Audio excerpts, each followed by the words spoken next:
ইষ্টপ্রাণ দাদা ও মায়েদের প্রত্যেককে জানায় আমার আনন্দিত জয়গুরু। আশা করি আপনারা ঠাকুরের দয়ায় বেশ ভালোই আছেন, আমিও ঠাকুরের দয়ায় বেশ ভালোই আছি।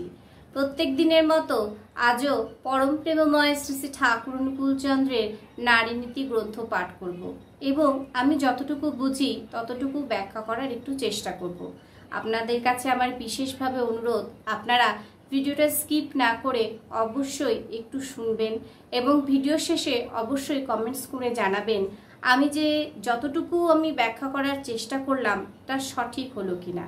তো শুরু করছি পরম প্রেমময় শ্রী শ্রী ঠাকুর অনুকূলচন্দ্রের নারী নীতি গ্রন্থ পাঠ ও তার ব্যাখ্যা।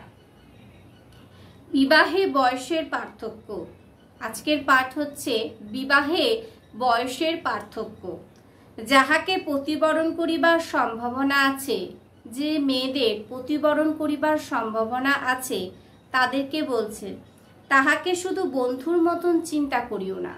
স্বামীকে কখনো বন্ধুর মতো চিন্তা করলে হবে না।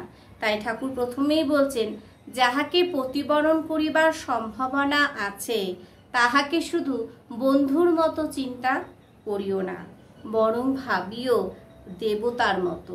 তাকে কি সম্মানের জ্ঞান করতে হবে? দেবতার মতো, আচার্যের মতো।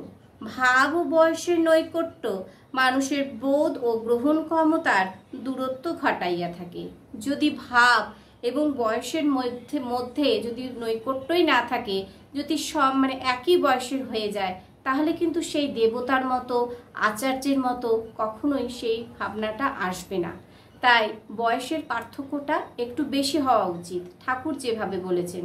তাহলে যদি বয়সের পার্থক্যটা বেশি হয় তাহলে কি হবে? তার মধ্যে দেবতার মতো আচার্যের মতো বোধটা চলে আসবে, গ্রহণ করার একটা ক্ষমতা চলে আসবে। তাই ঠাকুর বলছেন যে ভাব ও বয়সের নৈকট্য মানুষের বোধ ও গ্রহণ ক্ষমতার দূরত্ব ঘটাইয়া থাকে। তাই স্বামী স্ত্রীর বয়সের পার্থক্য পুরুষে যে বয়সে প্রথম সন্তান হইতে পারে ততখানি হওয়াই উচিত। পুরুষের প্রথম সন্তান যখন যে বয়সে হতে পারে সেই রকম বয়সের পার্থক্য হওয়া উচিত। বাণী সংখ্যা 82। জয়গুরু প্রত্যেককে। সবাই ভালো থাকবেন, সুস্থ থাকবেন। ঠাকুর যেভাবে বলেছেন, যেমন করে বলেছেন ঠিক তেমনভাবে নিজেদের জীবনের সঙ্গে মিলিয়ে নেওয়ার চেষ্টা করবেন। কোনো কিছুর ভুল ত্রুটি হলে কিন্তু পরে সেই মাসুল কিন্তু আমাদেরই গুনতে হয়। তখন কিন্তু ঠাকুর আমার এটা হয়ে গেল, আমার এটা হলো, তা করলে কিন্তু কখনোই চলবে না। তাই ঠাকুর যেভাবে বলেছেন, যদি আমরা কোনো কিছু বুঝতে না পারি, আমাদের সর্বপ্রথমে আচার্য নির্দেশ মেনে সমস্ত কিছু করা উচিত। যদি আমরা আচার্য নির্দেশ মেনে সমস্ত কিছু করি তাহলে কিন্তু আমাদের আমাদের পস্তাতে হবে না।